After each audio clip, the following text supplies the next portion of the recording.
On social media, you are the product and you're the consumer. They have designed the algorithms to keep you on the platform longer. And it's working. They make money by running ads. And don't believe me, Zuckerberg said this himself to Congress. They asked him, how does Facebook make so much money? And he said, we run ads. And the way that they better target their ads is by getting to know you.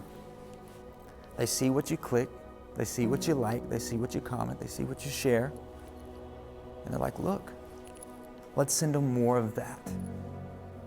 And if it's negative content, now you're receiving more negative content. And if you continue to like it, continue to share it, you get grouped in these things called echo chambers. I call them echo chambers, because basically what it is a community of people that engage with the same type of content that you do. So if it's negative content, now you're in a negative community of negative people sharing negative things. You're surrounded by negativity, and what you do is you echo that negativity back and forth to each other. Negativity is now all you see. And that's the same reason why when you're on Google and you're searching something, then you go to Facebook and you see the same thing in an ad. It's because they literally sell your information between each company. You are the product as well as the consumer. So if you look at yourself as the product on social media as well, then you understand that there's an exchange going on every single time you post something. You're giving something away. And the social currency that I'm talking about, the way that they pay for it, is the likes, the comments, and the shares that your pictures and your posts get.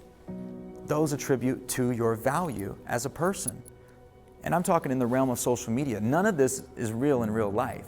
But on social media, that's how it works. That's why the people with more engagement, the more likes, they get paid more money in ad revenue, because their value as a person is higher on social media. And if you get caught up in that world now, at this age, then you're gonna think that your picture that has 2 likes on it is your self-worth. A couple likes, that's your self-worth? To the point that you feel so insecure that you take the picture down. If you did that in real life, that would be quitting, that would be giving up.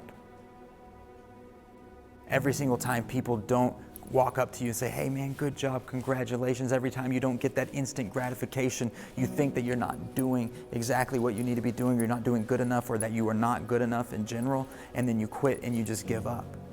That's what social media is teaching us. You may not think so, but it really is. On a deep level, it's programming your brain to think that if people don't like, comment, and share, and be completely all into what you're doing, then you're doing the wrong things. But in reality, most of the time, people are not going to appreciate you. You are going to have to believe in yourself first and push through adversity in order to prove your value to other people. That is how real life works.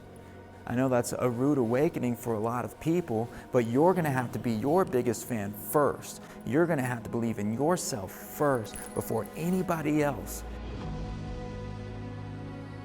Social media is its own thing, man. It's its own place. It doesn't even really exist.